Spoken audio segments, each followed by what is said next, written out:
தமிழ்நாடு அரசு, திருப்பூர் மாவட்ட நிர்வாகம், திருப்பூர் பின்னல் புக் ட்ரஸ்ட் இணைந்து நடத்தக்கூடிய 20வது திருப்பூர் புத்தகத் திருவிழாவின் முதல் நாள் நிகழ்வில் தலைமை பொறுப்பேற்றிருக்கக்கூடிய கிட்ஸ் கிளப் பள்ளி குழுமத்தின் தாளாளர் அன்பு சகோதரர் மோகன் கே கார்த்திக் அவர்களே,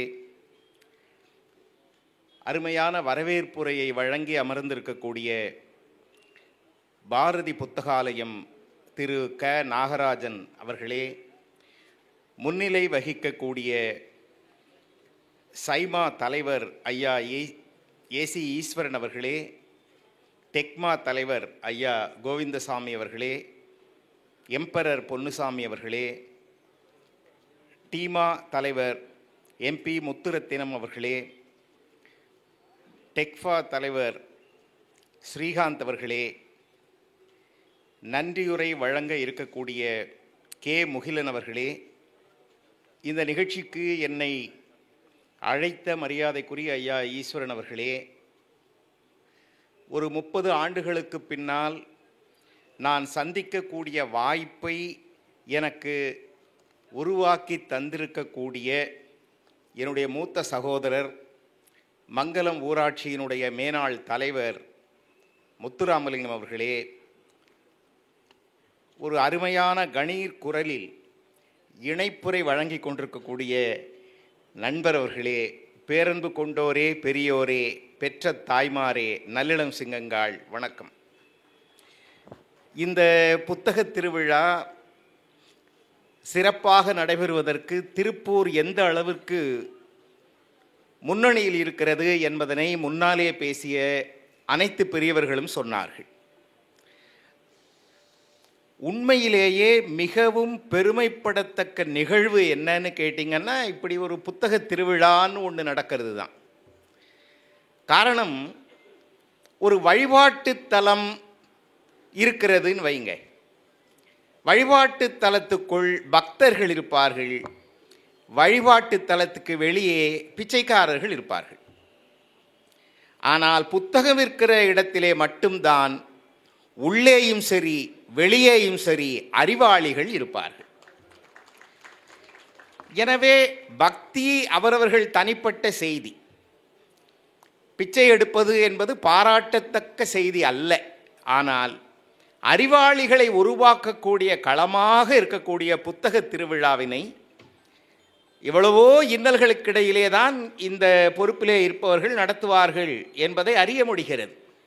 அதை நடத்தி சிறப்பாக நடத்தி கொண்டிருக்கக்கூடிய அனைவருக்கும் எனது பாராட்டுக்கள், நன்றிகள். நிற்க அதற்கு தக என்கிற தலைப்பு, நான் ஒரு 3-4 தலைப்பு சொன்னேன். ஆனால் ஈஸ்வரனையாவுக்கு எந்த காரணத்தினாலேயோ இந்த தலைப்பு பிடிச்சிருக்கிறது. நிற்க அதற்கு தக அப்படின்ற தலைப்பில் பேசுங்க என்று எனக்கு ஆணை. இந்த நிற்க அதற்கு தக இது எதில் இருக்குதுன்னு உங்கள் எல்லாருக்குமே தெரியும் இல்லையா? இது எதில் இருக்குதுன்னு தெரியல அப்படின்னு சொல்கிறவங்க யாரும் இங்கே இருக்க மாட்டீங்க. எதில் இருக்குது? திருக்குறளில் இருக்குது. திருக்குறள் உனக்கு தெரியுமா? ஏதாவது ஒரு திருக்குறள் சொல்லுன்னு சொன்னால் சின்ன பையன் கூட கற்க கசடரன்னு சொல்லிடுவான். அப்போ இந்த நிற்க அதற்கு தகன்றது ஒரு குறளோட 2வது வரி. அதில் வள்ளுவன் என்ன சொல்கிறான்? நீ நிறைய படி, புரிஞ்சுக்கிட்டு படி, எதை படிக்கணுமோ படி, படித்தபடி நடந்துக்க. இதுதான் அந்த நிற்க அதற்கு தக குறளில் வள்ளுவன் சொல்கிறது. இப்போ நம்ம முதல் வரியை விட்டுட்டு 2வது வரியை மட்டும் எடுத்து நிற்க அதற்கு தக அப்படின்னு பார்க்குறதுல என்ன வித்தியாசம் இருக்குது அப்படின்னா, ஒரு சின்ன நீங்கள் யார்கிட்ட வேணால் பேசி பாருங்க, எதுவுமே சரியில்லை அப்படின்னு எல்லாருமே சொல்லுவாங்க. என்ன கேட்டால், நீங்கள் வண்டி தெருவில் ஓட்டிகிட்டு போகிறாங்கல்ல, அவங்க யார்கிட்ட வேணால் கேட்டு பாருங்கள், யாருமே டிராஃபிக் ரூலை மதிக்கிறதே இல்லைன்னு வாங்க. அப்படி யார் சொல்கிறாங்களோ அவங்களும் மதிக்க மாட்டாங்க. இதுதான் உண்மை. சாலையை கடக்கக்கூடாத இடத்துல கடப்போம், இதே நமக்கு பழக்கம். ஒரு சைக்கிளை எடுத்துகிட்டு குறுக்க போடக்கூடாதுன்னா ஓடுவோம். இப்படி எவனாவது ஓடுறானான்னு பார்க்கறதுக்கே போலீஸ்காரர் கொஞ்சம் ஒதுக்கமாக நிற்பார். இப்படி எவனாவது ஓடினா ஓடி வந்து கப்புன்னு பிடிச்ச உடனே, அண்ணே நீங்கள் இருக்கீங்களா, நான் கவனிக்கவே இல்லையே, அதனால் என்ன இப்போ கவனிச்சிருன்னு வேறவர். அப்போ எல்லாருக்குமே அந்த வருத்தம் இருக்குது, யாருமே சரியாக செய்ய மாட்டுறாங்களே அப்படின்னு. இப்போ நிற்காதற்கு தகனா உன் வேலை என்னவோ அதை செய், இவ்வளோதான். சுருக்கமாக சொன்னால் உன் வேலை என்னவோ அதை செய், உன் கடமை என்னவோ அதை செய். பல ஆண்டுகளுக்கு முன்னால் பாண்டிச்சேரின்னு எல்லாருக்கும் தெரியாத ஒரு யூனியன் டெரிட்டரி, தமிழ்நாட்டுக்குள்ளே கிடையாது, பாண்டிச்சேரியில் ஒரு விழா சிறப்பாக நடக்கும், கம்பன் விழான்னு பேர். அப்போ ஃபரூக் மரைக்காயர்னு பாண்டிச்சேரியில் ஒரு பெரிய அரசியல் தலைவர் இருந்தார், சகோதரருக்கு தெரியும், முத்துராமலிங்கத்துக்கு. அவர் வந்து ஃபரூக் மரைக்காயர் பாண்டிச்சேரி முதலமைச்சராக இருந்தார், மத்திய அமைச்சராக இருந்தார், அயல் நாட்டுக்கு தூதுவராக இருந்தார். ரொம்ப இலக்கிய ரசிகர். அந்த விழாவில் நான் 3வது ரோவில் இருக்கக்கூடிய சின்ன பேச்சாளர், பட்டிமண்டபத்தில் பேசுகிற பேச்சாளனாக உட்காந்துருக்கேன். நடுவர் வந்து திருச்சி ராதாகிருஷ்ணன் ஒரு ஐயா இருந்தாங்க. ஃபரூக் மரைக்காயர் ஒரு கேள்வி கேட்டார் பேச முடிக்கும்போது, தர்மம் தர்மம்ன்றாங்களே அப்படின்னா என்ன அப்படின்னு நீங்கள் விளக்கணும்னார். தர்மம்னா என்ன, எது தர்மம்? ஒருத்தர் சொன்னால் நான் என் சொத்தை ஃபுல்லாக தர்மத்துக்கு எழுதி வச்சுட்டேன். அப்புறம் விசாரித்தா தான் தெரியுது அவன் ஒய்ஃப் பேர் தர்மம்னு. கேட்டால் சொத்தெல்லாம் தர்மத்துக்கு எழுதி வச்சுட்டேன். தர்மம்னா என்னன்னு சொல்லுவீங்க, எது தர்மம்? எங்களுக்கெல்லாம் ஒரே வியப்பு, ஒரே வரியில் தர்மம்னா என்ன விளக்க கொடுக்க முடியும்? அந்த மரியாதைக்குகந்த பேச்சாளர், ஒரு காலத்தில் மேடையில் எப்படிப்பட்ட பேச்சாளர்கள்லாம் இருந்தாங்க, ஒரு பட்டிமண்டபம் நடந்தால் நடுவராக இருந்தவங்க எப்படிப்பட்டவங்க இருந்தாங்க. வந்து கேட்குற மக்கள் ஒரு நல்ல கருத்து நாள் தெரிஞ்சுக்கிட்டு போகணும்னு அக்கறையோடு பேசின பெருமக்கள் இருந்த மேடைகள் இன்றைக்கி எப்படி ஆயிடுச்சு நீங்கள் பார்ப்பீங்க. இப்போ அதுக்குள்ளே போக வேண்டாம். அந்த கேள்வி தர்மம்னா என்ன விளக்கம் சொல்லுங்க. அவர் ஒரே வரி சொன்னார், தர்மம்னா வேற ஒன்றும் இல்லை, அவன் வேலையை அவன் செய்யறது தான் தர்மம்னு. என் வேலை என்னவோ அதை நான் செய்யணும், யாரா வேணா இருந்துட்டு போ. நீ பெரிய நீதிபதியாரு, நீதிபதிக்கு முன்னால் உஸ்ஸு உஸ்ஸுன்னுட்டு டவாலி போவான், டவாலியாக இருந்துக்கோ. எவ்வளவு பெரிய பதவியில் இரு, சாதாரண ஒர்க்கராரு, என் வேலை என்னவோ அதை நான் செய்ய, அதை நிற்க, அதற்கு தக என்ன செய்யணுமோ அதை செய்யணும். இதை 3 விதமாக சொன்னால் நீங்கள் இன்னும் கூட புரிஞ்சிக்க முடியும். எப்படின்னா, என்ன செய்யணுமோ அதை செய்யணும், எதை செய்யணுமோ அதை செய்யணும். செய்யலனா என்ன ஆகும்? இந்த கேள்வி வரோன்னு தெரிஞ்ச மாதிரி வள்ளுவன் ஒரு குறள் எழுதினான். இந்த குறள் நான் சொல்கிறேன், நான் இந்த குறள் சொன்ன உடனே அந்த குறளுக்கு அறிமுகம் இருக்கிறவங்களுக்கு தவிர கொஞ்சம் என்னடா இந்த குறள் சொல்லுதுன்னு சந்தேகம் வரும். நான் குறளை சொல்கிறேன் பாருங்க. செய்தக்க அல்ல செயக்கெடும், செய்தக்க செய்யாமையாலும் கெடும்ன்றது குறள். அப்படின்னா என்ன? வள்ளுவன் என்ன சொல்கிறான், எதை செய்யணுமோ அதை செய், எதை செய்யக்கூடாதோ அதை செய்யாத. எதை செய்யணுமோ அதை செய்யாமல் விட்டினா கெட்டு போயிடும், எதை செய்யக்கூடாதோ அதை செய்தினா கெட்டு போயிடும். இதான் குறள். என்ன செய்யணுமோ செய். இதை நான் உங்களுக்கு எளிதாக புரியறதுக்காக பொதுவாக மேடையில் சொல்லக்கூடிய ஒரு துணுக்கு சொல்கிறேன், உங்களுக்கு புரிஞ்சுக்கிறதுக்காக. இப்போது கோயம்புத்தூர்லேருந்து ட்ரெயின் கிளம்பி சென்னைக்கு போகும், திருப்பூர் வழியாக தான் போகும். கோயம்புத்தூர்லேருந்து கிளம்பி திருப்பூர், ஈரோடு, சேலம், அப்புறம் அதுக்கு பக்கத்தில் திருப்பத்தூர், காட்பாடி, அரக்கோணம், சென்னை, இதான் ரூட். ரயில் பயணத்தில் நீங்கள் அன்ரிசர்வ்டில் உட்காந்துட்டு போயிருந்தீங்கன்னா உங்களுக்கு அந்த அனுபவம் இருக்கும். ராத்திரி ஃபுல்லாக உட்காந்து பேசிக்கிட்டே வருவாங்க, அப்போ நண்பர்கள் ஆயிடுவாங்க. ஏன்னா விடிகிற வரைக்கும் பேசிக்கிட்டு வரணுமே, அப்படியே பேசிக்கிட்டு வராங்க. அதில் ஒருத்தர் சொன்னால், ரயில் திருப்பூரை தாண்டி போயிட்டுருக்கு, ஈரோடை நெருங்குது, இவனுக்கு தூக்கம் கண்ணை சுற்றுது. அவன் சொன்னான், நான் வந்து காட்பாடியில் இறங்கணும், ஆனால் எனக்கு ஒரு கெட்ட பழக்கம், நான் ரயிலில் ஏறினாலே தூங்கிடுவேன் அப்படின்னா. பக்கத்தில் இருந்தவன் சொன்னால், இவ்வளோ தானே, எனக்கு ஒரு கெட்ட பழக்கம், ரயில் பயணத்தில் தூக்கமே வராது, அதனால் நீங்கள் கவலைப்படாதீங்க, காட்பாடியில் நான் உங்களை இறக்கி விட்டுறேன், நீங்கள் தூங்குங்கன்னா. இவன் தூங்க சாஞ்சவன் மறுபடியும் எப்போ முக்கியமான வேலை, விடிய காலையில் வேறு காட்பாடி போகும், நல்ல தூக்கம் வர்ற நேரம், இறக்கி விட்டுருவியா? சார் நான் சொல்கிறேன்ல, நான் தான் தூங்காமல் இருப்பேன், நான் இறக்கி விட்டுறேன், நீங்கள் தூங்க பேசாமல். இப்போ அதுக்கப்புறம் என்னாச்சு, இப்போ இன்னொரு தடவை கொஞ்சம் நேரம் தூங்கலாம் பாருங்க, மறுபடியும் டக்குன்னு எந்திரிச்சு கேட்டான், எப்பா நான் தூங்கலாமா? அட தூங்குப்பா, நீ இறங்கலனா கூட உன்னை இழுத்து காட்பாடி ஸ்டேஷனில் போட்டுறேன், ஏன் கவலைப்படுறேன்ட்டான். இவன் நம்பி தூங்கிட்டானா. மறுநாள் காலையில் ரயில் போய் நிற்கிது சென்ட்ரல் ஸ்டேஷனில். காட்பாடியில் இறங்க வேண்டியவனும் நிற்கிறான், காட்பாடியில் இறக்கி விடுறேன்னு சொன்னவனும் நிற்கிறான்.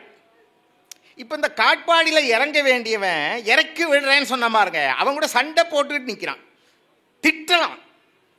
ஏன்டா இப்படி பண்ண? நானாவது விழிச்சு பார்த்து காட்பாடியிலன்னா கூட அரக்கோணத்திலேயாவது இறங்கியிருப்பேன்லடா, நீ சொன்னதை நம்பி நல்லா தூங்கிட்டேன், இப்படி என்ன பாடுபடுத்திட்டேன்னு திட்டுறான். இவன் தலையை குறிஞ்சிட்டு பேசாமல் நிற்கிறான். அவன் வேறு என்ன பண்ண முடியும், திட்டிட்டு சரி வேறு எது கடன்னு போகிறான். பக்கத்தில் இருந்த சொன்னான், சரி அதான் தப்பு நடக்கிறது இயல்புப்பா, அவன் ஏதோ கோவத்தில் சொல்லிட்டான், ரொம்ப வருத்தப்படாத. அதுக்கு இவன் சொன்னான், இல்லை இவனே இந்த திட்டுறானே, இவன் ஒருத்தனை காட்பாடியில் இழுத்து பிளாட்ஃபார்மில் போட்டேன், அவன் என்ன திட்டிருப்பான். இப்போ இவன் 2 விஷயம் பண்ணியிருக்கான். காட்பாடியில் இறங்க வேண்டியவனை மெட்ராஸ்க்கு கூட்டிகிட்டு வந்து அவனுக்கு எடுத்துட்டான், மெட்ராஸ்க்கு வர வேண்டியவனை காட்பாடி ஸ்டேஷனில் இழுத்து போட்டு அவனையும் இங்கே எடுத்துட்டான்.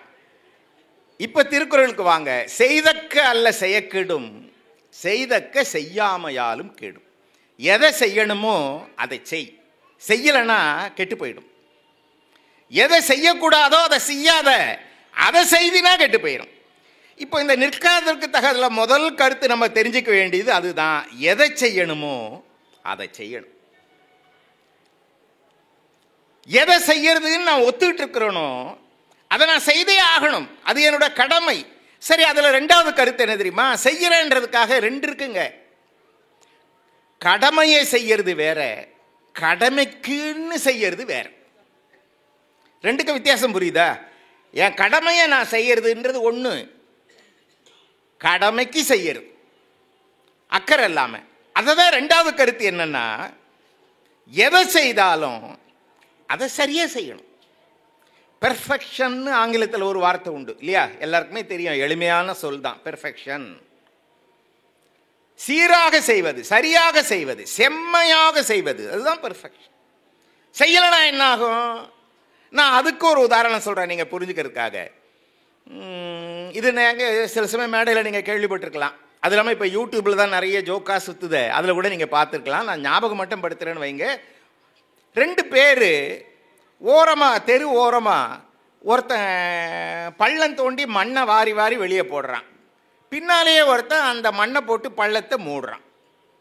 ஒருத்தன் பள்ளம் தோன்றான், ஒருத்தன் பள்ளத்தை மூடுறான். இதான் தொடர்ந்து நடந்துக்கிட்டே இருக்கு.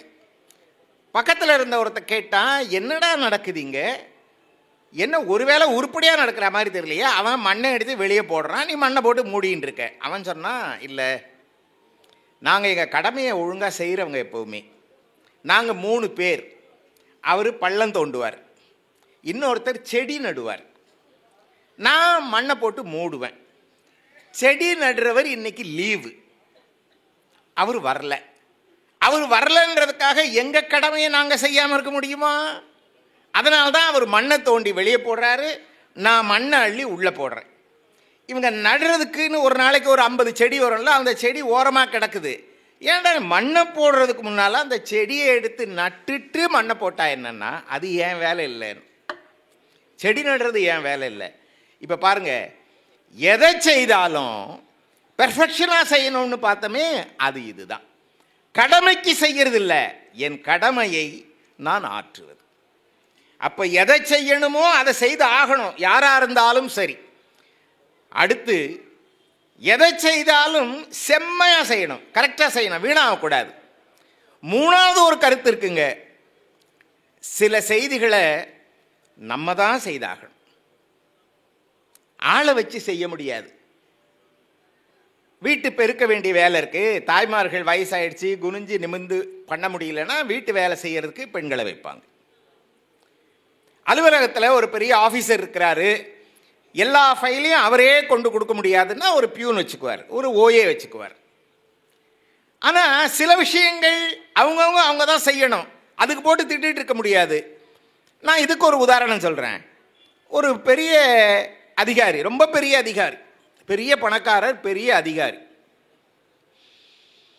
அவர், இது நான் சொல்கிறது ஒரு ஜென் கதை.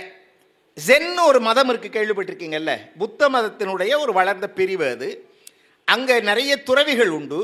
அவங்க சின்ன சின்ன கருத்துக்கள் எல்லாம் கதையாக சொல்லுவாங்க. அப்படி ஒரு கதை இது. ஒரு ஜென் துறவியை பார்க்க இந்த பணக்காரர் போனார்.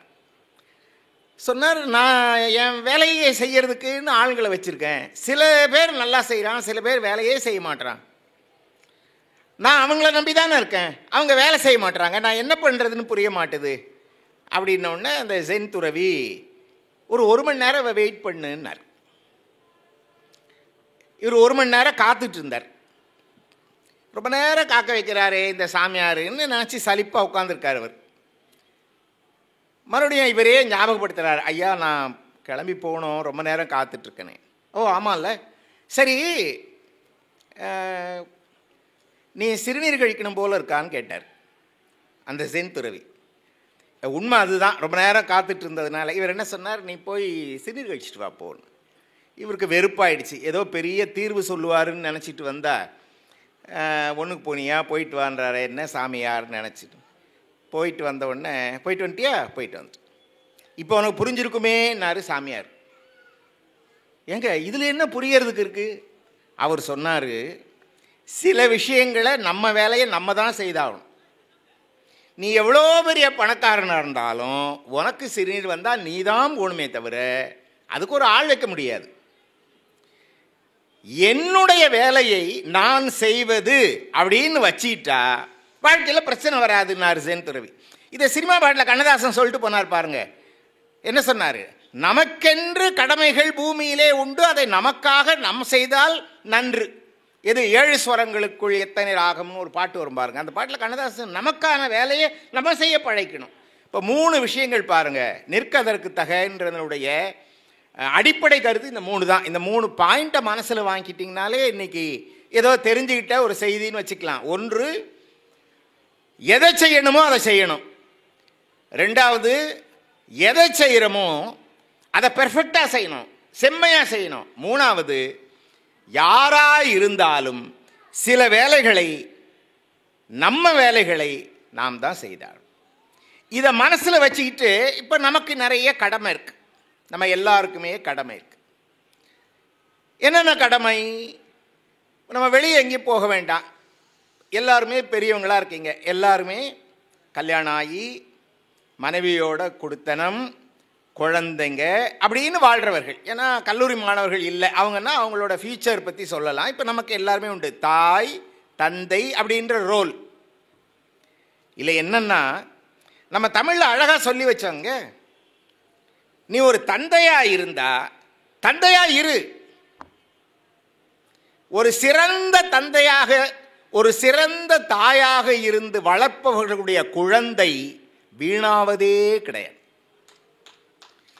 நீங்கள் சும்மா கூகுளில் போய் படிக்கிறேன்னாரு, நம்ம ஐயா கூட சொன்னாங்களே, இப்போ புக்கு வாங்கல கூகுளில் தேடினாலே எல்லாம் கிடைக்குதுன்னு.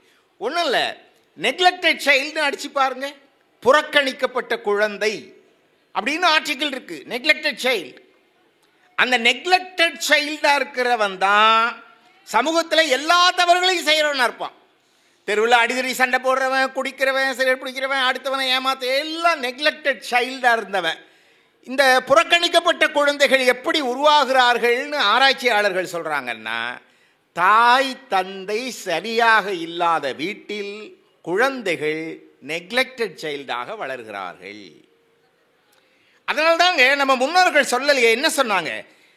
அப்பாவுக்கு சொல்லும்போது தந்தை சொல் மிக்க மந்திரம் இல்லைன்னு ஒரு வார்த்தை உண்டு இல்லை?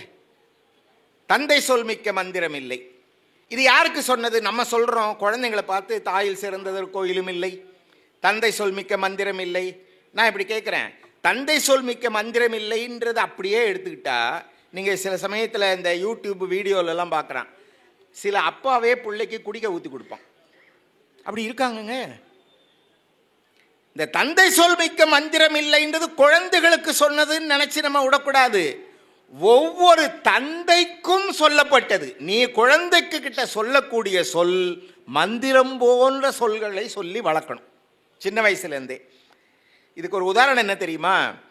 நம்ம அப்துல் கலாம் ஐயா எழுதின புக்கு நீங்கள் படிச்சிருக்கீங்களா? அதில் மறக்க முடியாத ஒரு செய்தி எனக்கு கிடைச்சிது. நீங்கள் கேள்விப்பட்டிருக்கலாம், இல்லைன்னா தெரிஞ்சுக்கங்க. அப்பா சின்ன வயசில் சொன்ன ஒரு ஒரு ஒரு ஒரு சின்ன அறிவுரை, ஒரு சின்ன விஷயம் என் மனசில் அப்படியே பதிஞ்சிருச்சு. என்ன? ஒரு நாள் வீட்டில் எல்லாம் சாப்பிட உட்காந்துருக்காங்க. அப்துல் கலாம், அவங்க அண்ணன், அப்பா, அம்மா. அப்துல் கலாம் சாரோட அம்மா சப்பாத்தி செய்து போடுறாங்க. அந்த சப்பாத்தி 1 2 தீஞ்சு போயிடுச்சு, ரொம்ப தேஞ்சு போச்சு. நமக்கெல்லாம் வீட்டில் தோசை சப்பாத்தி தீஞ்சு போயிருந்தா கோவம் வந்துடும் உடனே. மனுஷன் தின்னுவானா இதை? மனுஷன் தின்ன மாட்டான், அதனால தான் உங்களுக்கு போட்டேன்னு வா ஒய்ஃப். எதுக்கு அந்த பேச்சு? யார் சாப்பிடுவா? தீஞ்சு போனது. இப்போ அப்துல் கலாம் அப்பா அந்த தீஞ்ச சப்பாத்தியை அப்படியே எடுத்து சாப்பிட்றாராம். இப்போ அவங்களோட அம்மா இருக்காங்கல்ல, கலாம் சாரோட அம்மா வந்து ஐயையோ கொஞ்சம் தீஞ்சு போச்சின்னு சொல்கிறாங்க. அடடா, அதனால் என்ன, சுவை குறையாமல் நல்லா இருக்குது தெரியுமா, அருமையான சப்பாத்தின்னு சொல்லிக்கிட்டே சாப்பிட்டாராம். கலாமுக்கு அப்பா ஏன் பொய் சொல்கிறாருன்னு ஆச்சரியமாக இருந்துதான், சின்ன பிள்ளையா இருக்கிறப்ப. அதான் நல்லா இல்லையே, தீஞ்சு போன சப்பாத்தி, அது நல்லா இல்லை, ஆனால் அப்பா ஏன் பொய் சொல்கிறாரு, நல்லா இருந்ததுன்னு வேற சொல்கிறாரு. சாப்பிட்டு முடிச்சிட்டு அப்பா தனியாக இருக்கக்கூடிய நேரத்தில் கலாம் வந்து அப்பா கிட்ட கேட்டார், அப்பா உண்மையாக சொல்லுங்கள், அது நல்லா இல்லை தானே, தீஞ்சு போன சப்பாத்தி தானே அது, அது ரொம்ப சுவையாக இருந்ததுன்னு அம்மாட்ட சொன்னீங்களேன்னு. அவங்க அப்பா கலாமை அணைச்சிக்கிட்டு சொன்னாராம், டேய் என்ன சப்பாத்தி செய்திருக்க, தீஞ்சு போச்சு அப்படின்னு நான் திட்டலாம், நான் திட்டுனா அதில் விளைவது என்ன, அம்மாவுக்கு மனசு வருத்தம் தான் வரும், திட்டாரேன்னு. ஆனால் சுவையாக இருக்குது, ரொம்ப நல்லா இருக்குது அப்படின்னு நான் சொல்லிட்டா அவங்க மனசு புண்படாது இல்லை, அவங்களுக்கே தெரியும் நல்லா இல்லைன்னு. ஆனால் நான் திட்டல, நல்லா இருந்ததுன்னு சொல்லி சாப்பிட்டுன்னு பாருங்க, அவங்க அம்மா மனசில் அதுவே ஒரு பாடமாக இருக்குண்டா. எப்போவுமே நமக்கு பிடிக்கலன்றதுக்காக கடினமான வார்த்தையை பயன்படுத்தக்கூடாதுன்னார அப்பா. இதை கலாம் பதிவு பண்ணுறார்.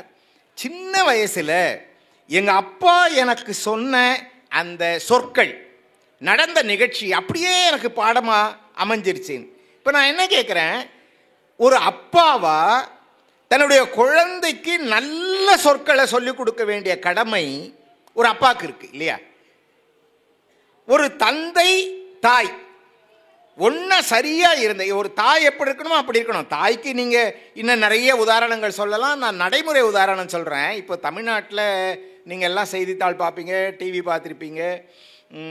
ஒரு அக்கா தம்பி தமிழ்நாட்டுக்கும் இந்தியாவுக்கும் ரொம்ப விளையாட்டுத்துறையில் பெருமை வாங்கி கொடுத்துருக்காங்க.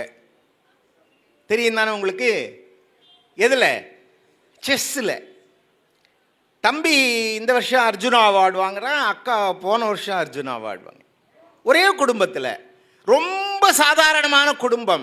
நீங்கள் இணையத்தில் உட்பட அவங்க பிள்ளைங்க 2 பேர் சொல்கிறதுல எடுத்து பாருங்கள். இதுக்கெல்லாம் ஒரே காரணம் எங்கள் அம்மான். நாகலட்சுமின்னு அந்த அம்மாவுக்கு பேர், பையன் பிரஞானந்தா, அந்த பெண் அக்கா பேர் வந்து வைசாலி. இவ்வளவு சின்ன வயசில், பையனுக்கு 18 வயசு தாங்க ஆகுது. ஆனால் உலக அரங்கில் இந்தியாவினுடைய பேர் நிற்கிற மாதிரி தமிழ்நாட்டு பையன் ஒருத்தன் ஜெயிச்சிருக்கான்றதுக்கான காரணம் எங்கள் அம்மா தானே அவங்க 2 பேரை சொல்கிறாங்கன்னா, அப்போ தாய்மையோட வலிமை எவ்வளவுன்னு நம்ம புரிஞ்சு பார்க்கணும். அப்போ அதனால தான் அது தாயோ தந்தையோ அவர்கள் இருவரும் சரியாக இருந்தால் குழந்தை சரியாக இருக்கும். வேதநாயகம் பிள்ளைன்னு ஒரு ஐயா இருந்தாங்க, மாயூரம் வேதநாயகம் பிள்ளை அப்படின்னு சொல்லுவாங்க, நீங்கள் கேள்விப்பட்டிருக்கலாம். கவிதைலாம் எழுதுவார். அவர் வந்து முன்சிஃபா வேற இருந்தார். அவர் 4 வரியில் ஒரு எல்லாருக்கும் ஒரு ஒரு அறிவுரை எடுக்கிற மாதிரி ஒரு வரி சொன்னார். இது பாருங்கள், நமக்கு எல்லாருக்குமே இது வந்து பாடமாக இருக்கும். என்ன சொல்கிறார்? மாலினால் இருவரும் அறிவி, நான் கவிதையை சொல்லலை, உங்களுக்கு போர் அடிக்க போகுது. 2 பேர் கல்யாணம் பண்ணிக்கிறீங்க, அன்பாக இருக்கீங்க, உங்களுக்கு குழந்தை பிறக்குது. இப்போ அந்த குழந்தைய எப்படி வளர்ப்பீங்க? இதை மாயூரம் வேதநாயகம் பிள்ளை கேட்குறார். குழந்தைய எப்படி வளர்ப்பீங்க? அவங்களுக்கு எதை சொல்லி கொடுக்கணுமோ அதை சொல்லி கொடுத்து வளருங்க. மாலினால் இருவரும் மருவி மாசிலா பாலகனை பெற்றீங்க. அவங்களுக்கு கல்வியை கொடுங்கள். கல்வினா வெறும் ஸ்கூல் எஜுகேஷன் கிடையாது, உலக ஞானத்தை கொடுங்கள். கொடுக்காம செல்லமா வளர்க்குறீங்கன்னு வைங்க. 4வது வரியில தான் அவர் பஞ்சு வச்சார். செல்லமாக வளர்த்தல், வீட்டிலேயே உங்களுக்கு ஒரு காலனை வளர்க்கிறீர்கள். உங்களுக்கான யமன் உங்க வீட்டிலேயே வளர்றான். எவ்வளவு காலத்துக்கு முன்னால சொல்லி வச்சார். குழந்தை பெறுறது முக்கியம் கிடையாது, ஒரு அம்மாவா அப்பாவா இருந்து சொல்லி கொடுக்க வேண்டியதை சொல்லி கொடுக்கலன்னா எதிர்காலத்துக்கு உங்களுக்கான யமன் அந்த பையன்தான். இப்படி பேசுகிறார். நீங்கள் முதியோர் இல்லங்கள்னு நிறைய இருக்குல்ல, நிறைய இடங்களில் முதியோர் இல்லங்கள் விட்டுறாங்க. அவன் ஒரு புது கவிஞன் ஒருத்தன் எழுதுறான், மேடையில் அடிக்கடி சொல்லுவாங்க, இருக்கும் வீட்டின் பெயர் அன்னை இல்லம், அன்னை இருப்பதோ முதியோர் இல்லம்னுவாங்க. அப்படி முதியோர் இல்லத்தில் கொண்டு அம்மா அப்பாவை யார் விடுவான்னா, இளவயதினில் குழந்தையா இருக்கும்போது உயர்ந்த கருத்துக்களை சொல்லி வளர்க்கலைன்னா அது பிரச்சனை வரும். அப்போ நிற்காதற்கு தகன அம்மாவா அப்பாவா என்னுடைய கடமையை நான் செய்தால்தான் குழந்தை சரியாக வளருவான்ற தெளிவு. அப்புறம் ஆசிரியர், நான் இன்னைக்கு காலையில் கூட தினமணியில் ஒரு செய்தி படித்தேன். நம்ம தமிழ்நாட்டில் தான், எந்த ஊருன்றது எனக்கு டக்குன்னு ஞாபகம் வரல, நீங்கள் படிச்சிருப்பீங்க, உங்களுக்கு ஞாபகம் வந்திருக்கலாம். ஏதோ ஒரு படிக்கலன்னோ இல்லை, ஒரு பொண்ணு 5வது படிக்கிற பொண்ணு மேலே கையில் இருந்த கொம்பை ஒரு ஆசிரியர் வச்சு அடித்து அந்த பொண்ணோட வலது கண் குருடாயிட்டு. இன்னைக்கு தினமணியில் பார்த்தேன். எனக்கு அது புரியவே இல்லை. ஒரு ஆசிரியராக இருக்கவருக்கு எப்படி அப்படி ஒரு மனசு வரும்? 5வது படிக்கிற பிள்ளைன்னா 9 வயசு 10 வயசு இருக்கும். அது மேலே அப்படி ஒரு வெறுப்பு வரக்கூடியவர்கள் எப்படி ஒரு உண்மையான ஆசிரியராக இருக்க முடியும்? அப்படிப்பட்ட ஆசிரியர்களால் எப்படி சிறந்த மாணவர்கள் உருவாவாங்க? நீங்கள் நாமக்கல் மாவட்டத்தில் குரு இல்லம்னு ஒரு வீடு கட்டி மாணவர்கள் ஆசிரியருக்கு கிஃப்ட் கொடுத்தாங்க. அதை படிச்சிருக்கீங்களா? நாமக்கல்ல ஒரு ஆசிரியர், அவருக்கே ரொம்ப சிரமம், அவருக்கு நிறைய பெண் பிள்ளைகள். ஆனால் வகுப்பில் பையன் படிக்கலைன்னா அவனுக்கு புக்கு வேணும்னா இவரே வாங்கி கொடுப்பாரு, அவருக்கு ஃபீஸ்னா இவரே கட்டுவார். பிள்ளைங்க மாதிரி பிறக்காத பிள்ளைங்களா பார்த்து பிள்ளைங்களை வளர்த்தார், பசங்களை படிக்க வச்சார். அந்த பசங்க ஸ்டூடெண்ட்ஸ் எல்லாம் உலகத்தில் வேறு வேறு வேறு வேறு நாட்டில் வேலை செய்கிறாங்க, பெரிய பெரிய ஆட்களாக. இவர் வயசான காலத்தில் வாடகை கொடுக்க முடியாமல் கஷ்டப்படுறாருன்னு தெரிஞ்சு நாமக்கல்லில் ஒரு குறிப்பிட்ட அளவுக்கான ஒரு 2 சென்ட்டோ ஏதோ ஒன்று நிலம் ஒன்று வாங்கி அதில் ஒரு வீடு கட்டி அதுக்கு குரு இல்லம்னு பேர் வச்சு இந்த மாணவர்களெல்லாம் அந்த ஆசிரியருக்கு பரிசாக அந்த வீட்டை கொடுத்தார்கள். இது நாமக்கல் மாவட்டத்தில் நடந்தது. இப்போ இந்த 2 ஆசிரியர்களுடைய எக்ஸ்ட்ரீம் பாருங்க. நீங்கள் வேணால் ஒன்று பார்க்கலாம். ஒரு சார் நீங்கள் பசங்களும் அப்படி தான் இருக்கானுங்க, நம்ம ஆசிரியர் சொல்ல முடியாது. நீங்கள் சென்னையில் மாதிரி பெருநகரங்களில் பார்த்தா நிறைய பேர் பஸ்ஸு மேலே தான் பயணம் பண்ணுறான், பஸ்ஸு மேலேயே பயணம் பண்ணுவாங்க. 2 காலேஜ் ஸ்டூடெண்ட்ஸை அடிச்சுக்குவான், கத்தி வச்சு வெட்டிக்குவான். ஏன் நடக்குது? 3 பேர் அதில் இன்வால்வ் இல்லையா? தாய், தந்தை, ஆசிரியர். அதை தாண்டி சமூகமும் இருக்குது, அரசியல் இருக்குது, மற்ற விஷயங்களும் இருக்குது. இப்போ நம்ம அதுக்குள்ளே போக வேண்டாம். ஒரு ஆசிரியராக இருக்கிறவர் மாணவர்களுக்கு சரியான வழியை காட்ட முடியும், அவர் சரியான ஆசிரியராக இருந்தால். அதுதான். நீங்கள் புராண கதைகள் நிறைய இருக்குது அதுக்கு. நீங்கள் அர்ஜுனனுக்கும் துரியோதனனுக்கும் துரோணர் ஆசிரியராக இருந்த கதையில் தொடங்கி இன்னைக்கு வரையில் ஆசிரியர் சரியாக இருந்தால்தான் மாணவர்கள் சரியாக வருவார்கள். அப்போது இந்த மாதிரி அந்த அடிப்படையில் இருக்கக்கூடிய தாய், தந்தை, ஆசிரியர்கள்ன்றது சரி. இதை தவிர நம்ம எல்லாருமே ஏதாவது ஒரு இடத்துல வேலை செய்கிறோம் இல்லையா? ஒரு இடத்துல வேலை செய்கிறோம், யாரும் வேலை செய்யாமல் இல்லை. நம்ம படிப்புக்கேற்ற வேலை இல்லை, படித்ததுக்கு சம்பந்தமே இல்லாமல் வேலை கிடைக்கிறது உண்டு. இது எல்லாம் உண்டுன்னு வச்சுக்கோங்க. ஏன்னா வேலை கிடைக்கிறது மட்டும் இல்லை, இல்லை இன்னொன்று இருக்குது பாருங்கள்.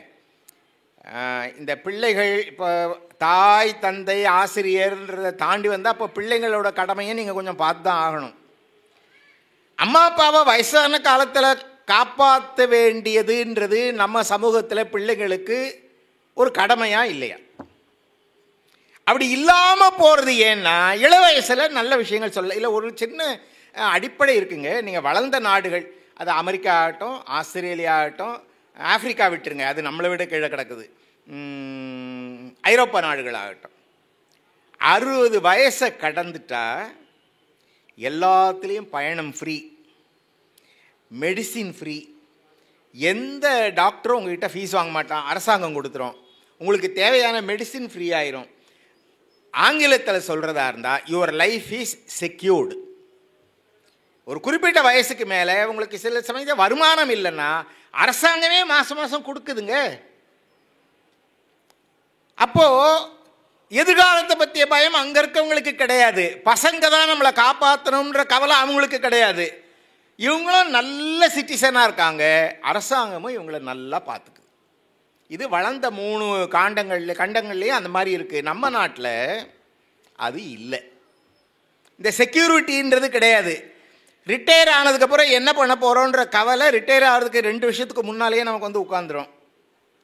வயசானா நம்மளை யார் பார்த்துக்குவான்ற கவலை இருக்கும். நீங்கள் சில வீடுகளில் அம்மா அப்பா கேட்பாங்க தெரியுமா, 2-3 பசங்க இருந்தால் அப்பா அம்மாவுக்கு வயசானா நீங்கள் யார் பார்த்துக்குவீங்க அப்படி கேட்பாங்க. அது வந்து விளையாட்டுக்கு இல்லை, அந்த கவலை மனசுக்குள்ளே இருக்கும். அதனால 2 பசங்க இருந்தால் 6 மாதம் இங்கே 6 மாதம் இங்கேன்னு அனுப்பி வைப்பான். இப்போது பசங்களையும் முழுக்க குறை சொல்ல முடியாது. ஏன் தெரியுமா, அவனுக்கு கல்யாணம் ஆகி அவனுக்கு கடமை வந்துடுது. அவன் குழந்தைய அவன் வளர்க்கணும், படிக்கணும். இவனை நம்பி வந்த பெண்ணை பார்த்து தனி கொடுத்தவன் அவன் வாழ்க்கை இருக்குல்ல. இது சமூக சிக்கல். எப்படி இருந்தாலும் ஒரு தாயாக, தந்தையாக, ஆசிரியராக, பிள்ளையாக நம்முடைய கடமையை ஒழுங்காக செய்தால் கூடுமான வரையில் மன அமைதியோடு வாழ முடியுங்க. இதுதான் அடிப்படை. இப்போ நம்ம வேலை செய்கிற இடத்துக்கு வரோம். வேலை செய்கிற இடத்துல நீங்கள் அடிப்படை பேஸ் லெவல்னு சொல்லுவாங்க பாருங்கள். ரயில்வேலெலாம் கலாசின்னுவாங்க. ஒரு வேலை இருக்கிறதுலையே கீழ்நிலையில் இருக்கக்கூடிய வேலை அதுவாகட்டும், மிகப்பெரிய வேலையாகட்டும், அதிலேயும் என் வேலை என்னவோ அதை நான் செய்வேன். அந்த தெளிவு எனக்கு இருந்தால் போதும். மார்ட்டின் லூத்தர் கிங் அப்படின்றவரை கேள்விப்பட்டிருக்கீங்கல்ல, அவர் சொல்கிறார், ஒருவேளை கையில் தொடப்பம் எடுத்து தெருப்பெருக்கக்கூடிய வேலையை நான் செய்யறதா இருந்தாலும் கூட, எப்படிங்க, கையில் தொடப்பத்தை எடுத்து தெருப்பெருக்கக்கூடிய வேலையை நான் செய்யறதா இருந்தால் கூட ஒரு மிகப்பெரிய இசைக்கலைஞன் அவனோட வாத்தியத்தை வாசிக்கிறப்ப எப்படி ரசித்து வாசிப்பானோ அந்த மாதிரி ரசித்து அந்த வேலையை செய்வேன். புரியுதா உங்களுக்கு? எந்த வேலைன்றது முக்கியம் இல்லை, அதை நம்ம எப்படி செய்கிறோம்ன்றது தான் முக்கியம். நீங்கள் ஆப்ரஹாம் லிங்கன் வாழ்க்கையில் நடந்ததாக ஒன்று சொல்லுவாங்க. என்ன தெரியுமா? ஆப்ரஹாம் லிங்கனுடைய குடும்ப நிலை என்ன உங்களுக்கு தெரியும் இல்லையா? அவருடைய பின்னணி, அவங்க அப்பா என்ன வேலை செய்துட்டு இருந்தார்? அவர் செருப்பு தைக்கிற வேலை தான் செய்தார். அந்த குடும்பத்திலிருந்து தான் உழைச்சி முன்னே வந்து எல்லார்கிட்டையும் பழகி தன்னுடைய அறிவு காரணமாக, ஆற்றல் காரணமாக பெரிய அதிபர் ஆயிட்டார். அந்த பார்லிமெண்ட்டில் உட்கார்ந்துருக்காங்க. எதிர்கட்சி உறுப்பினர் இவரை அவமானப்படுத்துறதுக்குன்னே ஒரு செய்தியை சொன்னார். யார? ஆப்ரஹாம் லிங்கனை அவமானப்படுத்துறதுக்கு ஒரு செய்தியை சொல்கிறார். என்ன சொல்கிறார்? மிஸ்டர் லிங்கன், உங்களை பற்றி ரொம்ப பெருமையாக நினச்சிக்காதீங்க. உங்கள் அப்பா தச்சு கொடுத்த ஷூ இன்னும் என் காலில் தான் இருக்குது, மறந்துடாதீங்கன்னார். என்ன சொல்ல வரார்? நீ 1000 இருந்தாலும் ஷூ தைக்கிறவனோட பையன். உங்கள் அப்பா தைச்சி கொடுத்த ஷூவை தான் நான் போட்டுக்கிட்டு இருக்கேன். இப்போ மற்றவங்களா இருந்தால் என்ன ஆயிருக்கும்? இல்லை ஒன்றும் வேண்டாம், நம்ம அசம்பிளியில் நம்ம பார்லிமெண்ட்டில் அதை சொல்லியிருந்தால் என்ன கதியாயிருக்கும்? ஆனால் லிங்கன் ஒன்றும் சொல்ல, எந்திரிச்சார். ரொம்ப நன்றி உறுப்பினர் அவர்களே, ரொம்ப நன்றி. எங்கள் அப்பா தைச்சி கொடுத்த ஷூவை இன்னும் போட்டுட்டு இருக்கிறதா சொல்கிறீங்க. அப்போ எங்கள் அப்பா எவ்வளவு திறமையான உழைப்பாளி என்பதை நீங்கள் இந்த உலகத்துக்கு அறிவிச்சிட்டீங்க. அவர் ஏதோ ஒரு காலத்தில் தச்சு கொடுத்த ஷூ இன்னும் இருக்குன்னா எவ்வளவு சிறந்த உழைப்பாளிங்கப்பா.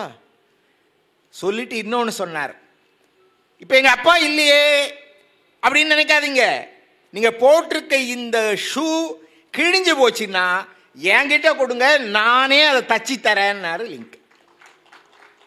அப்போ எந்த வேலை செய்கிறோம்ன்றது முக்கியம் இல்லை, அதை எப்படி செய்கிறோம் அப்படின்றது தான் முக்கியம். எல்லார்கிட்டையும் எப்படி பழகிறோம்ன்றது முக்கியம். எவ்வளவு பெரிய பதவியில் இருந்தாலும், மறுபடியும் கண்ணதாசன் தான் ஞாபகம் வரார், பதவி வரும்போது பணிவு வர வேண்டும், துணிவும் வர வேண்டும் தோழான். பதவின்னு ஒன்று வந்தா பணிவு, அப்படி இருந்தவன் தான் ஜெயிக்க முடியும். எல்லார் சொல்றதையும் ஒரு பெரிய பதவியில் இருக்கிறவன் கேட்டுக்கிட்டு இருக்கலாமா? யார் என்ன சொன்னாலும் அதான் கரெக்ட், அதான் கரெக்ட் கேட்டுக்கணுமே தவிர அதுபடி நடக்கலாமா? நீங்கள் நம்ப மாட்டீங்க, வள்ளுவனுடைய குறள் உண்டு, அவ்வளவா தெரியாத ஒரு குறள் சொல்கிறேன். வள்ளுவன் சொல்கிறான், பெரிய பதவியில் இருக்கவங்களுக்கு ஒரு குணம் இருக்கணும்டா. என்ன தெரியுமா?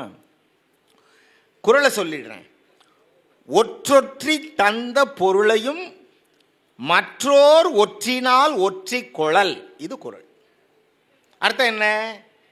அவர் சொல்கிறார், டேய் நீ பெரிய ராஜாவாகவே இரு, பெரிய பதவியில் இரு, ஒருத்தன் நீ நம்பிக்கையான ஒருத்தனே வந்து ஒரு விஷயத்த சொல்லுவேன். ஏன்னா மேலே இருக்கவங்களுக்கு எல்லாம் நேரடியாக அவங்க தெரிஞ்சுக்க முடியாது, அடுத்தவங்க சொல்லி தானே தெரிஞ்சுக்குவாங்க.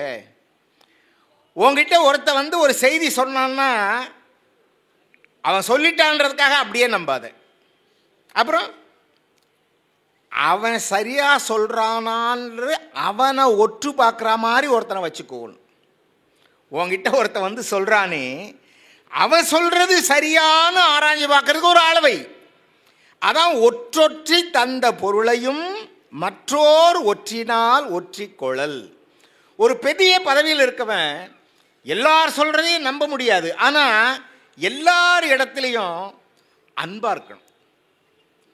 சின்னவன் பெரியவன்ற வேறுபாடு பார்க்கக்கூடாது. நான் வந்து வட இந்தியாவில் நடந்ததாக ஒரு செய்தி படித்தேங்க. அந்த செய்தி நீங்கள் ரொம்ப ரசனைக்குரிய செய்தி. அது என்னென்னா, ஒரு ஃபேக்ட்ரினா பதப்படுத்தப்பட்ட உணவுப் பொருள்கள் தயாரிக்கக்கூடிய ஃபேக்ட்ரி. டின் ஃபுட்ஸ்னு சொல்லுவாங்கல்ல.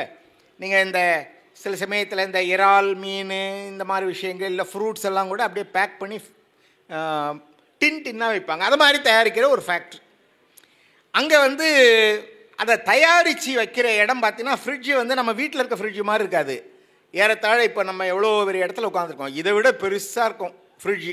எவ்வளோ ஏசி இருக்கும் பாருங்கள். அதுக்குள்ளே தான் பதப்படுத்தி வைப்பாங்க. அப்புறம் அதிலிருந்து எடுத்து வெளியே அனுப்புவாங்க. அதில் வேலை பார்க்குற டெக்னீஷியன் ஒரு உயர்ந்த பதவி. அன்றைக்கி அந்த இதில் ஏதோ கெட்டு போச்சு, சரியாக அது வேலை செய்ய மாட்டுது ஃப்ரிட்ஜு, குளிர் வரல. ரொம்ப சின்சியராக வேலை செய்கிற ஒருத்தன் வந்து என்ன பண்ணால், அது உள்ளே தான் போய் வேலை செய்யணும். அதுக்குள்ளே போய் எது சரின்னு பார்த்துட்டு இருந்தான். ரொம்ப நேரம் போயிடுச்சு அதை சரி செய்து முடிக்க. இவன் உள்ளே போகும்போதே மணி 5:45 ஆயிடுச்சு. மாலையில் 5:30 மணிக்கு வேலை முடியும். நீங்கள் எப்போவுமே நம்ம நாட்டில் மக்கள்கிட்ட ஒன்று பார்க்கலாம், குறிப்பிட்ட நேரத்துக்கு வேலைக்கு வராங்களோ இல்லையோ, குறிப்பிட்ட நேரத்துக்கு கிளம்பிடுவாங்க. அது காரணம் உண்டு. நான் ட்ரெயினை பிடிக்கணும், பஸ்ஸை பிடிக்கணும், வீட்டில் பிள்ளை வரும், ஏதோ ஒன்று. வர்றது லேட்டாக இருந்தாலும் கிளம்புறது லேட்டு, உடனே கிளம்புவாங்க பாருங்கள். 5:30 மணிக்கு ஆஃபீஸு முடியுதுன்னு ஒன்று, இந்த மனுஷன் உள்ளே இருக்கிறாருன்றதை தெரிஞ்சிக்காமல் எல்லாரும் லைட்டை ஆஃப் பண்ணிட்டு போயிட்டான். இப்போ இந்த மனுஷங்கிட்ட செல்ஃபோன் கூட எல்லாத்தையும் வேலை செய்கிற அந்த டேபிள்லேயே வச்சுட்டு வந்துட்டான் பாருங்களேன். வேலை செய்து முடிச்சுட்டு வெளியே திறந்தால் ஒரே கும்மிருட்டு, ஃபுல்லி லாக்டு. என்ன ஆக போகிறோம், எங்கே போய் உட்காரது? நம்ம டேபிளுக்கு போகிறதுனாலே அவ்வளோ தூரம் நடக்கணும். இந்த இருட்டில் எங்கே போகிற? கையில் ஒன்றும் கிடையாது, டார்ச் லைட் கிடையாது, செல்ஃபோன் கிடையாது. இவன் பயந்து என்னடா ராத்திரி முழுக்க இங்கேயே கிடந்து சாக வேண்டியதான்னு நினச்சிட்டு இருக்கும்போது ஒரு சின்ன டார்ச் லைட் அடிச்சுக்கிட்டு சார் சார் சார்னு ஒரு குரல். நான் இங்கே இருக்கேன் அப்படின்றார் இவர். டார்ச் அடிச்சுக்கிட்டு வந்தது யாருன்னா, வெளியே செக்யூரிட்டி நிற்பான்ல, கார்டு, அவன் உள்ள டார்ச் அடிச்சுட்டே வரான். சார் சார் எப்பா நல்ல வேளை என்னை காப்பாற்றின வாப்பா அப்படின்னு கிளம்போதான் இவனுக்கு ஒரு சந்தேகம் வந்தது. நான் உள்ளே இருக்கேன்னு உனக்கு எப்படி தெரியும்? இல்லையா? ஆஃபீஸில் இருக்க எல்லாரும் கிளம்பிட்டாங்க. ஆனால் நீ என்ன சார் சார்னே வரியா, எப்படி தெரியும்? அதுக்கு அந்த செக்யூரிட்டி சொன்ன பதில் தான் நமக்கு பாடம். அவன் சொன்னான், சார் நான் ஒரு செக்யூரிட்டி, நான் யார் வந்தாலும் காலையில் உள்ளே வரும்போது good morning sir, good morning sir, good morning சார்னு சொல்லணும். யார் வெளியே போனாலும் good evening sir, good evening sir சொல்லணும். என் வேலை அது. சில பேர் காதில் விழாத மாதிரியே போவான், சில பேர் இப்படி தலையாட்டிட்டு போவான், சில பேர் சும்மா கையை நீட்டு போவான். ரொம்ப ஒதுக்கப்பட்டதாக தான் நம்மளை யாருமே மதிக்க மாட்டுறாங்களேன்னு தோணும் தான். என் வேலை அது. ஆனால் நீங்கள் ஒரு ஆள் தான், நான் குட் மார்னிங் சார்னோடனே குட் மார்னிங்ப்பா எப்படி இருக்க அப்படின்னு ஒரு நாள் கேட்பீங்க. சாப்பிட்டியாப்பா அப்படின்னு கேட்பீங்க. வீட்டில் பசங்க நல்லா இருக்காங்களா ஏதாவது ஒன்று கேட்டு போவீங்க. அதே மாதிரி ஈவினிங் வெளியே போகும்போது எல்லாருக்கும் குட் ஈவினிங் குட் ஈவினிங்னா யாரும் பதில் சொல்ல மாட்டாங்க. சார் நீங்கள் ஒரு ஆள் தான், என்னப்பா மதியானம் சாப்பிட்டியா, என்னப்பா இன்றைக்கி பொழுது எப்படி போச்சு, ஏதோ ஒன்று கேட்டுட்டு போவீங்க. சார் இன்றைக்கி காலையில் நீங்கள் உள்ளே வரப்போ நான் குட் மார்னிங் சொன்னோன்னே என்னப்பா சாப்பிட்டாச்சான்னு கேட்டு போனது ஞாபகம் இருக்குது. சாயந்தரம் திரும்பி போனதில் ஒரு ஆள் கூட இன்றைக்கி பொழுது எப்படி போச்சுன்னு என்கிட்ட கேட்கவே இல்லை சார். அப்போ நீங்கள் போகலன்றது எனக்கு தெரிஞ்சிருச்சு. ஏன்னா நீங்கள் வெளியே போயிருந்தா என்கிட்ட கேட்டிருப்பீங்களே. அந்த வார்த்தை காதில் கேட்காததுனால நீங்கள் உள்ளே இருக்கீங்கன்னு நினச்சி தேடிட்டு வந்தேன் சார் அப்படின்னு அவன் சொன்னான். இப்போ பாருங்கள், நான் என்ன பெரிய பொறுப்பில் இருக்கிறேன்றது இல்லை முக்கியம். எல்லார்கிட்டையும் எனக்கு கீழே வேலை செய்கிறவங்கிட்ட கூட நான் என்னுடைய அன்பை இனிமையான சொல்லில் காட்டுறேனான்றது தான். அந்த இனிமையான சொல்லு இருந்தால் தான் நான் எவ்வளோ பெரிய பதவியில் இருந்தாலும் ஜெயிக்க முடியும். இனிமையான சொல்லுன்னா வேற எப்படி சார்? ஆஃபீஸில் சில பேர் நீங்கள் பார்த்துருப்பீங்களா, பெரிய பதவியில் இருப்பான், வள்ளு வள்ளுன்னு விழுவான், எதுக்கு எடுத்தாலும் திட்டுவான். அவன் வீட்டில் நாய் காணாமல் போச்சு சார், அதுக்கு அவனுடைய பிஏ என்ன பண்ணுவான், கண்ணா அப்படின்னா ஆஃபீஸில் கத்தி பிஏவை கூப்பிட்டு என் நாயை காணும் விளம்பரம் கொடுத்து கண்டுபிடிக்கணும். அவன் ஒரே வரி விளம்பரம் கொடுத்தான், மேனேஜர் நாயை காணும். மேனேஜரே நாயா, மேனேஜர் வீட்டு நாயா? ஒன்று வச்சுக்கோங்க, கடுமையான சொற்கள் நம்ம கீழே இருக்கவங்களை கூட காயப்படுத்தும். ஒருவேளை நம்ம பெரிய பதவியில் இருந்தோம்னா அதை வெளிப்படுத்துறதுக்கு அவங்க கொஞ்சம் தயங்குவாங்களே தவிர எதிர்த்து பேச முடியாது. ஏன்? சம்பளம் நம்ம தான் கையெழுத்து போட போகிறோம், பதவியில் இருக்கோம். ஆனால் மனசு காயப்படும்ல, அந்த காயம் எப்படி போகும்? இதே மாதிரி ஒரு ஜென் கதை. ஒரு பெரிய ஆஃபீஸர் ஒரு ஜென் குருவை பார்க்க வரார். ஐயா நான் பெரிய ஆஃபீஸராக இருக்கேன், என்கிட்ட ஒரு பெரிய கெட்ட பழக்கம், கீழே வேலை செய்கிறவங்கள திட்டிடுறேன், கண்ணாபின்னான்னு திட்டிடுறேன். ஆனால் நான் அடுத்த நாளோ மன்னிப்பு கேட்டுருவேன், கோவத்தில் திட்டேன் அப்படின்னு நான் சொல்கிறேன். ஆனாலும் அவங்க யாரும் என் எக்ஸ்ப்ளனேஷனை ஒத்துக்கிறதே கிடையாது. நான் சாரி சொல்கிறேன், இருந்தாலும் அவங்க யாரும் என் மேலே அன்பாகவும் விருப்பமாகவும் இல்லாமல் வெறுப்பாக இருக்காங்க.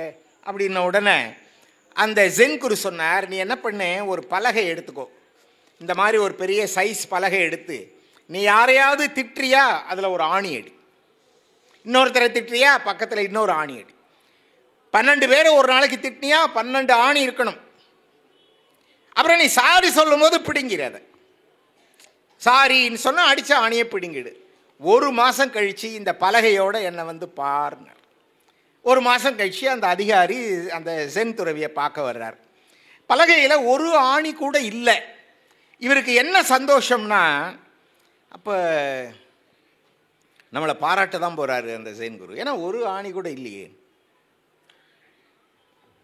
ஐயா சாமி துறவி சாமி இதை பாருங்கள், பலகையில் ஒரு ஆணி கூட இல்லை. ஆமாம், எல்லா ஆணியும் பிடுங்கியிருக்கல்ல. ஆமாம், நான் வருத்தம் சொல்லிட்டேன்ல, சாரி சொல்லிட்டேன், அதான் பிடுங்கிட்டேன். அப்போ இந்த ஜென் குரு பதில் சொன்னார், உண்மை, எல்லா ஆணியும் பிடுங்கிட்ட, ஆனால் பலகை முன்ன மாதிரி இல்லை பார்த்தியா, இந்த பலகையில் எத்தனை ஓட்டை இருக்குது. நீ ஆணியை பிடுங்கிடலாம், பலகையில் விழுந்த ஓட்டை போவே போகாது. அது மாதிரி தான் நீ சாரி சொன்னாலும் நீ திட்டும் போது மனசில் ஒரு வலி இருக்குல்ல, அந்த வலியை மாற்றவே முடியாது.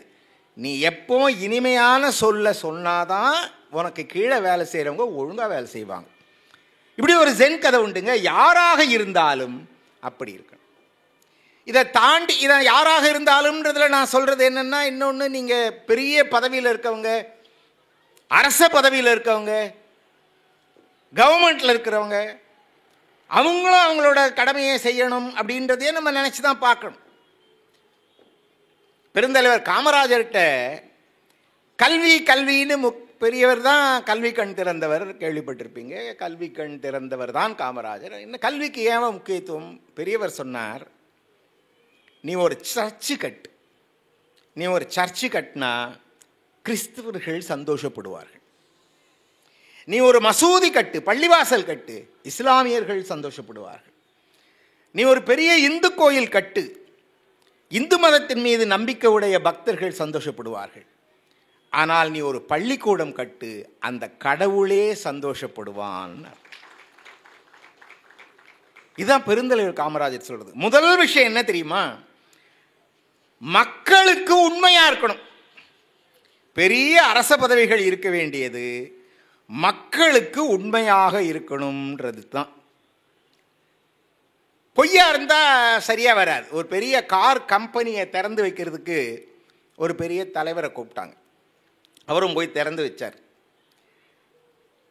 திறந்து வச்ச உடனே வந்திருக்கிற தலைவர் நம்ம நிறுவனத்தை திறந்து வச்சதுனால அவருக்கு நாங்கள் ஒரு கார் பரிசாக தர விரும்புகிறோம், அதை அவர் அன்போடு பெற்றுக்கொள்ள வேண்டும்னு ஒரு கார் சாவியை கொண்டாந்து அவர்கிட்ட கொடுத்தாங்க.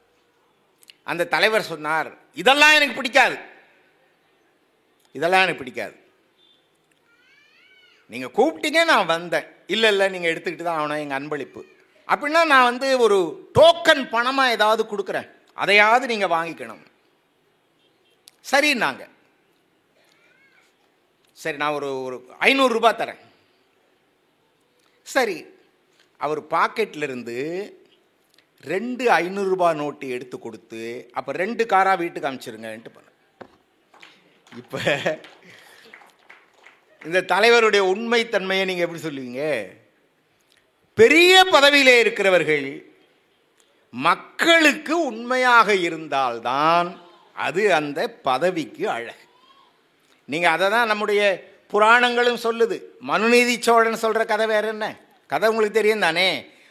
பையன் வேகமாக வரும்போது ஒரு கண்ணுக்குட்டியை அடிச்சிட்டான்ட்டு கடைசியில் அந்த பையனையே படுக்க வச்சுக்கொண்ட. என்ன பொருள் சொல்ல வரான்னா, அடுத்த உயிர் என்ன சங்கடப்படும்னு தெரியாதவன் தலைவனாக இருக்க தகுதியே இல்லாதவன்.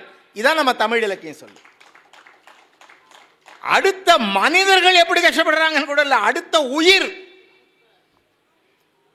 அடுத்தவர்கள் படக்கூடிய கஷ்டத்தை தன்னுடைய கஷ்டமாக நினைக்காதவன் எப்படி தலைவனாக இருக்க முடியும்?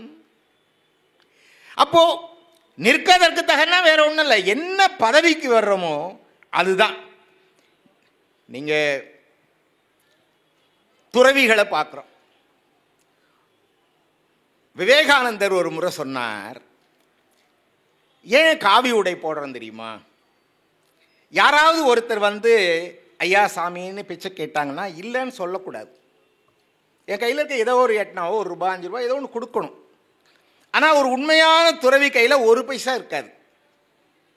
இப்போது நான் சாதாரண உடையில் ஒரு துறவி இருக்கான்னு வச்சுக்கோங்க, யாராவது எங்களுக்கு கொடுங்கன்னு கேட்கும்போது நான் இல்லைன்னு சொன்னால் அசிங்கமாக இருக்கும்.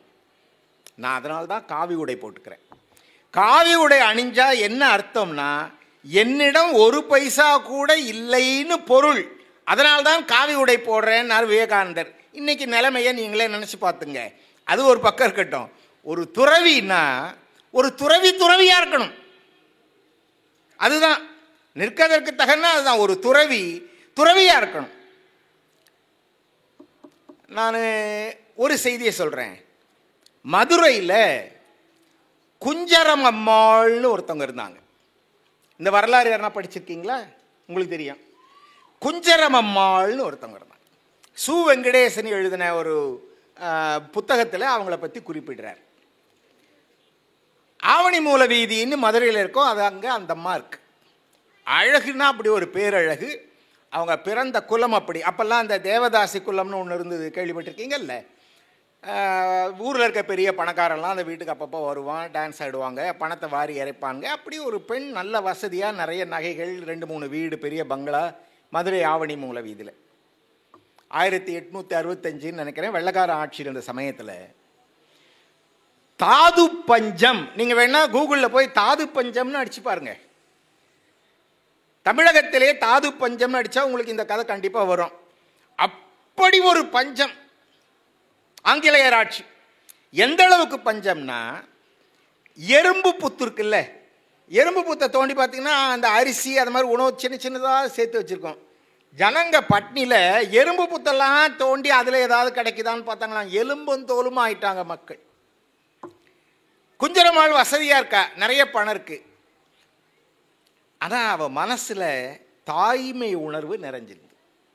அவள் பிறந்த குலம் வேறு, அவள் பணம் சேர்க்கிற வழி வேறு. ஆனால் இது எல்லாத்தையும் அவள் துறக்க துணிஞ்சிட்டா. என்ன பண்ணா தெரியுமா? அவள் வீட்டுக்குள்ளேயே வாசப்படிக்கிட்ட ஒரு பெரிய அடுப்பு மூட்டி அதில் பெரிய பாத்திரத்தை வச்சு கஞ்சி காய்ச்சினா. கஞ்சினா சும்மா சாப்பாடு, அரிசி, அப்புறம் அதில் சில காய்கறிகள் மட்டும் போட்டு அப்படியே எடுத்து ஊற்றுறது. யார் வந்தாலும் ஊற்ற ஆரம்பித்தா. குஞ்சரம்மாள் கஞ்சி ஊத்துறா அப்படின்னு உடனே சுற்று வட்டாரமட்டில் எங்கெங்கிருந்தோ ஒட்டிய வயிறு மெலிந்த தேகமாக ஜனங்கள் கியூவில் நிற்கிது கொஞ்சம் வாங்கி குடிக்கிறதுக்கு. இவ கண்ட்ரோல் பண்ண முடியாமல் ரெண்டாவது அடுப்பு அதுலேயும் கஞ்சி காய்ச்சி குத்துறா, ஆட்களை கூட வச்சு. இப்போ இவ வீட்டுக்கு அடிக்கடி வந்துட்டு இருந்த பணக்காரெல்லாம் திட்டினான் இவளை, உனக்கு எதுக்கு இந்த வேலை? உன் கையில் இருக்க பணம் தான் அழிய போகுது, உன் அழகு தான் இல்லாமல் போகுது, இதெல்லாம் அரசாங்கம் பண்ண வேண்டிய வேலை, நீ எதுக்கு பண்ணுற? அவ கவலைப்படலை. 13 மாதங்கள் அப்படி ஊத்துனான். விளைவு, அவருடைய சொந்த வீடுகள் விற்கப்பட்டன, அவளுடைய நகைகள் விற்கப்பட்டன, கால் சலங்கை மட்டும் மீதமாக இருந்தது. அந்த 13 மாதங்கள் கழிகிற நேரத்தில் குஞ்சரம்மம் அப்படியே கூட்டம் வந்து கஞ்சி குடிச்சிட்டு இருந்த அந்த கூட்டம் ஒரு நாள் குஞ்சரம்மாள் இறந்து போனாள்ன்ற செய்தியை கேள்விப்படுது. இவ்வளோ குறிப்பிட்ட நாளில் மெலிஞ்சு எலும்பும் தோலுமா ஆயிட்ட அந்த முகம் மட்டும் ஒரு தெய்வீக முகமாக இருந்ததுன்னு எழுதுகிறாங்க வரலாற்று ஆசிரியர்கள். இதை பார்த்துட்டு தான் ஆங்கிலேய அரசாங்க மதுரை மாவட்ட கலெக்டர் அவர் ஒரு கஞ்சி தொட்டி அப்புறம் தான் திறந்தார். சரியா? இந்த அம்மா இறந்ததுக்கு கூட்டம் கூடிச்சான் பாருங்க. கலெக்டர் ரெக்கார்ட் பண்றார். மதுரையிலே கோயில் திருவிழாவின் போது கூடப்படக்கூடிய கூட்டத்துக்கு அடுத்தபடியாக குஞ்சரம்மாள் மரணத்திற்குத்தான் மக்கள் கூடி நின்று அழுதார்கள்னு எழுதி வச்சிருக்கார் பாருங்க. இப்ப யார் துறவி? ஒரு பழைய பாட்டு உண்டுங்க, அறநெறிச்சாரம்னு ஒரு பழைய கவிதை சொல்றது, துறந்தார் துறந்திலர் என்று அறியல் ஆகா துறந்தவர் கொண்டு ஒழுகும் வேடம். அவன் போட்டிருக்க வேஷம், அவன் போட்டிருக்க ட்ரெஸ்ஸு, அவன் பணிஞ்சிருக்க இதெல்லாம் பார்த்து அவன் துறவின்னு நம்பாத. யார் துறவி? கொள்ப கொடுப்பவற்றால் அறியலாம் மற்ற அவர் உள்ளம் கிடந்த வகை. அவன் எதை கொடுக்குறான், எதெல்லாம் வேணான்னு சொல்றான், அவன் தான்டா துறவி. நீங்க தமிழ்நாட்டில் பூசலார்னு ஒருத்தர் இருந்தார், கேள்விப்பட்டிருக்கீங்களா? பெரிய புராணத்தில் ஆர்வம் இருக்கவங்களுக்கு தெரியும். பூசலார் நாயனார் அப்படின்னு ஒருத்தர். தமிழ்நாட்டிலேருந்து அரக்கோணம், சென்னையிலேருந்து அரக்கோணம் போகிற வழியில் திருநின்ற ஊர்னு ஒரு ஊர் இருக்கு. அந்த ஊரில் வாழ்ந்தவர். காஞ்சிபுரத்தில் ராஜா ஒரு பெரிய கோயில் கட்டுறான், மிகப்பெரிய கோயில். ஒரு அரசனே கோயில் கட்டுகிறான் என்றால் எவ்வளவு பணம் செலவு பண்ணி எவ்வளவு பெருசா கோயில் இருக்கும். கோயில் கட்டுறான். ஒரு குறிப்பிட்ட நாள், இன்னைக்கு தான் கும்பாபிஷேகம்னு அந்த அரசன் விதிச்சிட்டான். அன்னைக்கு ராத்திரி கனவுல, யார் கனவுல? அரசனுடைய கனவுல சிவபெருமான் தோன்றியதாக அந்த புராணம். சிவபெருமான் அவர் கனவுல தோன்றி என்ன சொல்றார்? எப்பா ராஜா, நாளைக்கு நீ கும்பாபிஷேகம் வைக்காத, நாளைக்கு எனக்கு வேற அப்பாயின்மெண்ட் இருக்கு. என்ன? திருநின்ற ஊர்ன்ற இடத்துல பூசலார்னு ஒரு அடியவன் கோயில் கட்டியிருக்கான், அவனும் நாளைக்கு தான் கும்பாபிஷேகம் வச்சிருக்கான். நான் அங்கே போக வேண்டியிருக்கு, அதனால் உன் கும்பாபிஷேகத்தை நாளைக்கு கேன்சல் பண்ணுன்னாரான் சிவபெருமான். விழிச்சு பார்த்தான் ராஜா, என்னடா அது, இப்படி நம்ம கோயில் கட்டியிருக்கோம், சிவபெருமான் இங்கே வரமாட்டேன்னுட்டு யாரோ பூசலார்னு ஒரு நாயனார் கட்டுறாராம், அங்கே போறேன்றாரு அப்படின்ட்டு அரசன் பரிவாரங்களோட திருநின்றவூரை நோக்கி போகிறான். திருநின்றவூரில் நுழையிறான். அங்கே இருக்கவங்க எல்லார்ட்டையும் கேட்குறான், இங்கே ஒரு கோயில் கட்டப்படுகிறதே, அது எங்கே இருக்கிறது? கோயிலா? அப்படி ஒன்றுமே கிடையாதுன்னாங்க. இல்லையே, இங்கே ஒரு பெரிய கோயில் கட்டுறாங்களாமே, சிவபெருமானே வந்து கனவுல சொன்னார். அப்படிலாம் இங்கே எதுவும் கோயிலே கட்டலைங்க. என்னது, சிவபெருமான் பொய் சொல்ல மாட்டார், என்ன ஆச்சு? இல்லை, ராஜா அப்புறம் கேட்டான், பூசலார்னு ஒருத்தர். ஓ, அந்த சாமியாரா? அவர் வேலை வெட்டி இல்லாமல் ஒரு இடத்துல உட்காந்துருப்பார் பாருங்க, அந்த இடத்துல தான் உட்காந்துருப்பார், போய் பாருங்க நாங்கள் எல்லாரும். இப்போ ராஜா நேராக பூசலார்கிட்ட வந்தான். பூசலார் நிமிர்ந்து பார்த்தா ராஜா நிற்கிறான். ராஜா இறங்கி கேட்டான், கோயில் ஏதோ நீங்கள் கட்டினீங்களாமே, அது எங்கே இருக்கு? பூசலார் சொன்னார், கோயில் கட்டணும்னு ஆசை இருந்தது, அதனால் ஒரு 2 வருஷமாக என் மனசுக்குள்ளே கொஞ்ச நாள் இதான் அஸ்திவாரம்னு நானே போட்டேன், இப்படி தான் தூண் வைக்கணும்னு நானே நினச்சேன், அப்புறம் இப்படி தான் விமானம் வைக்கணும், இப்படி தான் சிலை பிரதிஷ்டை எல்லாம் நினச்சி, நாளைக்கு நல்ல நாள்ன்றதுனால நாளைக்கே கும்பாபிஷேகம் வைக்கலான்னு நினச்சிட்டு இருக்கனே தவிர கோயில் எதுவும் கட்டலையேன்னு. அப்போ தான் அரசனுக்கு புரிந்தது, கல்லால் கட்டப்பட்ட கோயிலை விட அன்பால் கட்டப்பட்ட மனங்களைத்தான் கடவுள் விரும்புகிறான். இறைவன் தேடி வருவது நல்ல மனங்களையே தவிர கற்களாலான கோயில்கள் இல்லை. இது என்ன பூசலார் நாயனார் புராணம், நான் இல்லாத கதையை சொல்கிறதா நீங்கள் வேற எதையாவது சேர்த்துக்கிட்டு நினைக்காதீங்க. பூசலார் நாயனாருடைய கதை இதுதான். அப்போ ஒரு தாயாக, தந்தையாக, ஆசிரியராக, பிள்ளையாக நம்முடைய கடமையை நாம் செய்யணும். ஒரு பெரிய அலுவலராக இருந்தாலும், சாதாரண வேலையாளாக இருந்தாலும் நம்ம கடமையை நம்ம செய்யணும். ஒரு பெரிய அரசியல் தலைவனாக இருந்தாலும் நம்ம கடமையை செய்யணும். ஒரு துறவியாக இருந்தாலும் உண்மையான துறவியாக இருக்கணும். அதுதான் நிற்க அதற்கு தக என்பதனுடைய கருத்து என்று சொல்லி, நீண்ட நேரம் உரையை பொறுமையாக அமர்ந்து கேட்ட அனைவருக்கும் நன்றி சொல்லி முடித்துக் கொள்கிறேன். நன்றி, வணக்கம்.